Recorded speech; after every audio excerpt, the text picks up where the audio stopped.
अऊज़ुबिल्लाहिमिनश्शैतानिर्रजीम बिस्मिल्लाहिर्रहमानिर्रहीम। अस्सलाम वालेकुम दोस्तों, मैं हूं मोहसिन रज़ा और आप लोग देख रहे हैं virtual student support services YouTube channel. दोस्तों, जिन दोस्तों ने अभी तक मेरा चैनल सब्सक्राइब नहीं किया या वो दोस्त जो मेरे चैनल पर न्यू हैं वो जल्दी से मेरा चैनल सब्सक्राइब कर लें ताकि मेरी हर वीडियो का नोटिफिकेशन आप लोगों को मिल सके। दोस्तों, आज की जो मेरी वीडियो है वो CS408 ह्यूमन कंप्यूटर इंटरेक्शन की हमारी जो असाइनमेंट नंबर 1 आई हुई है स्प्रिंग 2021 की, उस हवाले से है। दोस्तों, स्प्रिंग 2021 जो है हमारा एक नया सेमेस्टर है और इस सेमेस्टर के अंदर भी मैं आप लोगों को आपकी जितनी भी असाइनमेंट्स आएंगी या जीटीवी आएंगी इंशाल्लाह उनके सोल्यूशन फराहम करता रहूँगा। दोस्तों, बढ़ते हैं हम अपनी आज की इस असाइनमेंट की तरफ और देखते हैं सबसे पहले हमारी इस असाइनमेंट की रिक्वायरमेंट्स क्या हैं। दोस्तों, हमारी इस असाइनमेंट के अंदर हमें 2 क्वेश्चन दिए गए हैं। अब जो 2 क्वेश्चन है उसमें जो पहला क्वेश्चन है उसको भी 2 पार्ट्स के अंदर डिवाइड किया गया है। You have seen the first part of the question number 1। दोस्तों, इसमें हमें बताया गया है experimental cognition is the state of mind in which we perceive, act and react events around us effectively and effortlessly. It requires reaching a certain level of expertise and engagement, example including driving a car, reading a book, having a conversation and playing a video game. दोस्तों, ये हमें बताया गया है कि हमारा जो experimental जो है कॉग्निशन, उसके अंदर जो है हमारी इंगेजमेंट होती है, उसके अंदर हमारा कोई सर्टेन लेवल ऑफ एक्सपर्टीज होती हैं जिसके अंदर हमारे पास एग्जांपल दी गई हैं, ड्राइविंग अ कार और रीडिंग अ बुक। अब इसके अंदर हम लोगों ने करना क्या है, how playing a video game is an example of experimental cognition explain with solid reason in 3 to 4 lines. हमने जो है एक्सपेरिमेंटल कॉग्निशन जो है उसके हवाले से बताना है, 3 जो है या 4 लाइनों के अंदर ये हमने डिटेल देनी है। दोस्तों, यहाँ पे जो है मैं आप लोगों के साथ जो है वो सिर्फ पॉइंट्स जो है वो शेयर करूँगा कि हमारी एक्सपेरिएंटल जो कॉग्निशन है इसकी जो मेन पॉइंट्स हैं वो मैं आप लोगों के साथ शेयर कर देता हूं। आपने सिर्फ उसको जो है वो पैराग्राफ की सूरत के अंदर लिख देना है। इसमें हम बढ़ते हैं सोल्यूशन की जानिब और देखें हमारा जो पहला पॉइंट है एक्सपेरिएंटल कॉग्निशन का, वो हमारे पास है एक्ट। एक्ट को हम कैसे डिफाइन करेंगे, we have certain level of skills to play the video game, कि हमें जो है कुछ खास किस्म की स्किल्स की जरूरत होती है वीडियो गेम को प्ले करने के लिए, तो ये हमारा एक्ट के अंदर आता है। इसके बाद जो दूसरा पॉइंट है वो है कंपेयरिंग का। हम जो है we compare our skills of playing game with others, कि जब भी हम वीडियो गेम खेल रहे होते हैं तो हम जो है अपनी जो स्किल्स हैं उसको कंपेयर करते हैं दूसरों के साथ। इसके बाद हमारा जो तीसरा पॉइंट है एक्सपेरिएंटल कॉग्निशन का, वो है डिसीजन, कि we have decided to move forward और बैकवर्ड, कि जब हम वीडियो गेम प्ले कर रहे होते हैं तो उसमें हम डिसीजन भी लेते हैं कि हमने फॉरवर्ड जाना है या बैकवर्ड जाना है। अब इसके बाद है इंगेजमेंट, तो इसमें भी हम जो है engagement, we are properly engage in it otherwise lost, हम जो है वो प्रॉपरली इंगेज होते हैं उस वीडियो गेम के साथ। अगर हम इंगेज नहीं होते तो हम जो है वो गेम लॉस्ट कर देते हैं। इसके बाद आखिरी जो है वो है ट्रेनिंग।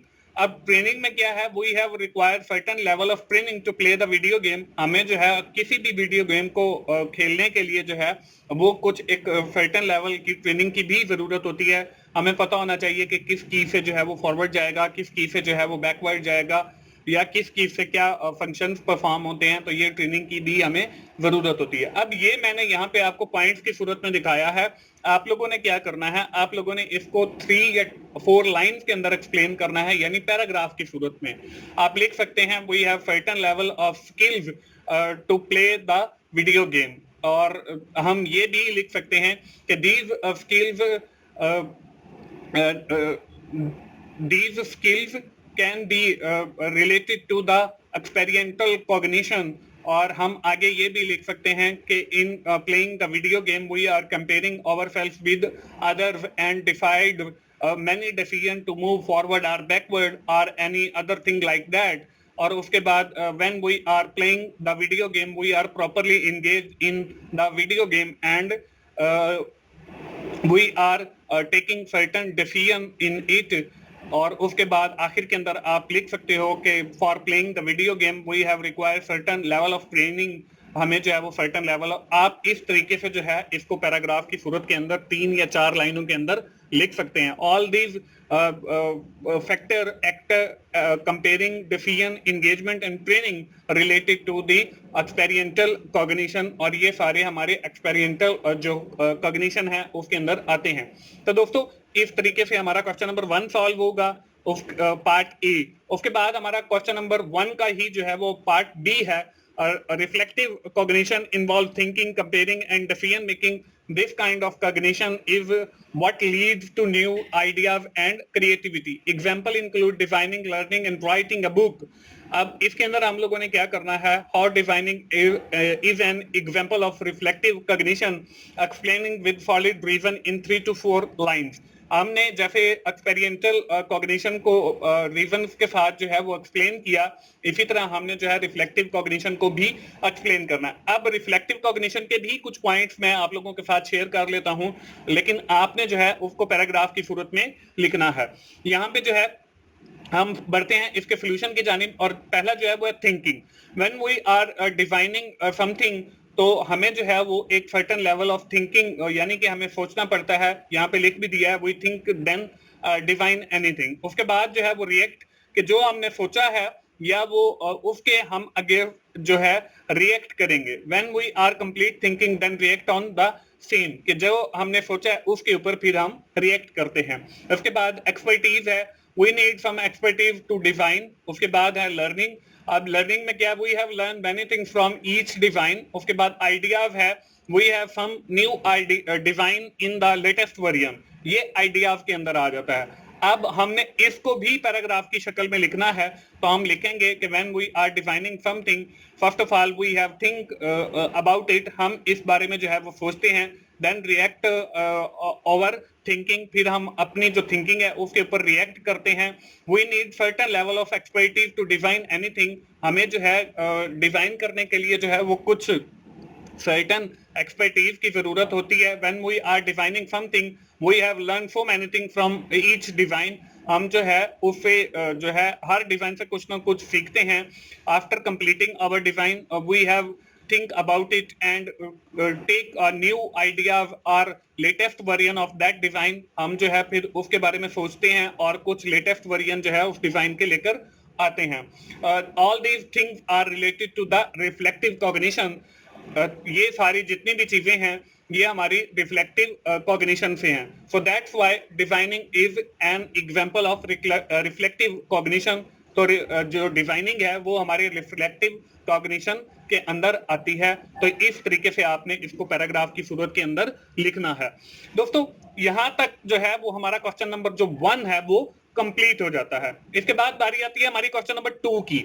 अब क्वेश्चन नंबर 2 क्या है, क्वेश्चन नंबर 2 के अंदर क्या है, as we know that WhatsApp have updated lots of feature in its every new update version to improve usability goal and user experience goal to make the user experience more efficient. कि जो WhatsApp है वो आए दिन जो है वो new feature add करते रहते हैं, न्यू अपडेट ऐड करते रहते हैं, जिससे हमारा ये जो यूजर एक्सपीरियंस है वो इम्प्रूव होता है. हमारा टास्क क्या है इसके अंदर, your task is to write down any 5 recent update. हमने जो है वो 5 अपडेट लिखनी है व्हाट्सएप की that have increase the user experience, जो हमारे यूजर एक्सपीरियंस को जो है वो इंक्रीज करती हैं. तो ये दोस्तों हमारा क्वेश्चन नंबर 2 है. बढ़ते हैं हम अपने क्वेश्चन नंबर 2 के सोल्यूशन की तरफ. यहाँ पे दोस्तों मैं आप लोगों के साथ व्हाट्सएप के जो है कोई 10 फीचर शेयर करूंगा. आप इसमें से जो है वो कोई से भी 5 फीचर लेकर अपनी असाइनमेंट बना सकते हैं, और या फिर आप कोई और फीचर अगर आपके माइंड में है जो आपने देखा हो, जो मैंने इस असाइनमेंट के अंदर मिस कर दिया हो, वो भी आप लोग इसके अंदर ऐड कर सकते हो. इसमें जो पहला फीचर है वो है पेमेंट मेथड. अब व्हाट्सएप के ऊपर जो है वो पेमेंट मेथड भी अवेलेबल हो गया है, लेकिन ये जो फीचर है ये सिर्फ और सिर्फ जो है वो अभी व्हाट्सएप ने इंडिया के अंदर जो है वो लॉन्च किया है. इंडिया के अंदर जो है वो व्हाट्सएप के थ्रू जो है वो पेमेंट्स भी की जा सकती हैं, यूटिलिटी बिल्स की या किसी और अदर चीजों की। इसके बाद दूसरा जो लेटेस्ट फीचर है व्हाट्सएप का वो है डिसअपीयरिंग मैसेजेस का, कि आप जो है वो अपने मैसेजेस को डिसअपीयर कर सकते हो और बाद के अंदर जो है अपने मैसेजेस को रीड कर सकते हो। इसके बाद हमारा जो अगला फीचर है वो है क्यूआर कोड का। दोस्तों अगर आप लोग वेब व्हाट्सएप यूज करते हैं तो वहां पे जो है वो आपको एक क्यूआर कोड जो है वो आ जाता है और आप अपने मोबाइल से जो है उस क्यूआर कोड को जो है वो स्कैन करते हैं तो आपका जो व्हाट्सएप है वो वेब के ऊपर जो है वो लॉगिन हो जाता है। ये सिर्फ वेब व्हाट्सएप के लिए नहीं है बल्कि और भी डिफरेंट जगहों के ऊपर जो क्यूआर कोड हैं तो आप व्हाट्सएप के थ्रू उन क्यूआर कोड को जो है वो स्कैन करके और जो भी चीज है आप उसको एक्सेस कर सकते हो। तो ये भी व्हाट्सएप का एक लेटेस्ट फीचर है। इसके बाद अगला जो फीचर है वो है म्यूट चैट का। हम देखते हैं कि जब भी हम व्हाट्सएप इंस्टॉल करते हैं तो हमारे जितनी भी चैट सेक्शन होती है, जब भी कोई मैसेज आता है तो उसके ऊपर जो है वो हमें नोटिफिकेशन आ जाता है या कोई बेल अगर हमारे मोबाइल में सेट की हुई है तो वो आ जाती है। तो हम इस बेल को जो है वो म्यूट कर सकते हैं, या जो चैट हम करते हैं जितने भी मैसेज जो है वो ट्रेवल होते हैं from source to the destination या सेंडर टू द रिसीवर, उनके ऊपर जो साउंड प्ले होता है उसको जो है हम लोग म्यूट कर सकते हैं। तो ये भी व्हाट्सएप का एक न्यू फीचर है। इसके बाद अगला जो फीचर है वो है डार्क मोड का। डार्क मोड जैसे हमारे पास ऑपरेटिंग सिस्टम आया था तो उसका भी डार्क मोड आया, उससे यूजरेबिलिटी जो है वो यूजर एक्सपीरियंस इनहेंस हुआ। तो इसी तरह व्हाट्सएप ने भी जो है वो एक डार्क मोड जो है वो अपने यूजर्स के लिए इंट्रोड्यूस किया है, तो इससे भी हमारा जो यूजर एक्सपीरियंस है वो इंक्रीज होता है। तो दोस्तों ये हैं वो 5 मेथड। इसके बाद 5 मेथड मैं आपसे और भी शेयर कर रहा हूं, आप इन 10 में से जो है वो 5 मेथड लेकर अपनी असाइनमेंट बना सकते हैं। उसके बाद अगला जो है वो एडवांस सर्च मोड, कि आप जो है वो व्हाट्सएप का ये भी एक एडवांस फीचर है, इसके ऊपर आप जो है वो सर्च कर सकते हैं, लेकिन अभी ये जो सर्च है वो एडवांस मोड की आ गई है। इसके बाद अगला जो फीचर है वो मल्टीपल डिवाइसेस सपोर्ट, कि आप जो है व्हाट्सएप ना सिर्फ मोबाइल के ऊपर इंस्टॉल कर सकते हैं एंड्रॉइड के ऊपर, बल्कि आप इसको पीसी के ऊपर, लैपटॉप के ऊपर या आप टैबलेट पीसी के ऊपर इंस्टॉल कर सकते हैं और वहां पे लॉगिन होके सेम जो व्हाट्सएप वाली फैसिलिटीज हैं वो यूज कर सकते हैं। तो ये भी एक लेटेस्ट फीचर है व्हाट्सएप का। इसके बाद है लॉग आउट। अब ये जो लॉग आउट है, ये जो हमने टैबलेट के ऊपर, पीसी के ऊपर हम लॉगिन हुए हैं तो वहां पे जो है मल्टीपल डिवाइसेस के ऊपर आप लॉग आउट भी हो सकते हो। ये भी आपका लेटेस्ट फीचर है व्हाट्सएप का। इसके बाद अगला जो है वो ऑडियो मैसेजेस। हम पहले जो है वो चैट सेक्शन के अंदर जो है वो मैसेज टाइप करके जो है वो सेंड करते थे, लेकिन अब जो है वो ऑडियो मैसेज भी सेंड किए जा सकते हैं, और ये पहले भी फीचर था लेकिन अब एडवांस ऑडियो मैसेजिंग आ गई है। तो ये हमारा रिसेंट अपडेट फीचर है व्हाट्सएप का। इसके बाद आखिरी जो है वो रीड लेटर है। अगर कोई हमारे अर्चिव्ड मैसेज हैं हम उनको जो है वो बाद के अंदर भी रीड कर सकते हैं। तो ये दोस्तों हमारे पास 10 नए लेटेस्ट जो है वो रिसेंट अपडेट फीचर हैं व्हाट्सएप के, जो हमारे यूजर एक्सपीरियंस को इंक्रीज करते हैं। आप लोगों ने इसमें से कोई से 5 या आप लोग अपना भी कोई ऐड करना चाहते हैं तो वो ऐड करके आप लोग अपनी असाइनमेंट बना सकते हो।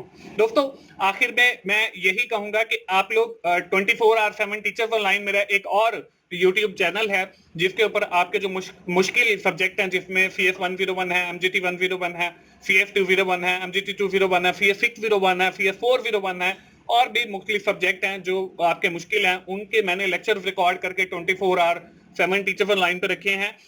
उसका जो URL है आपको जो है इस वीडियो के डिस्क्रिप्शन में मिल जाएगा।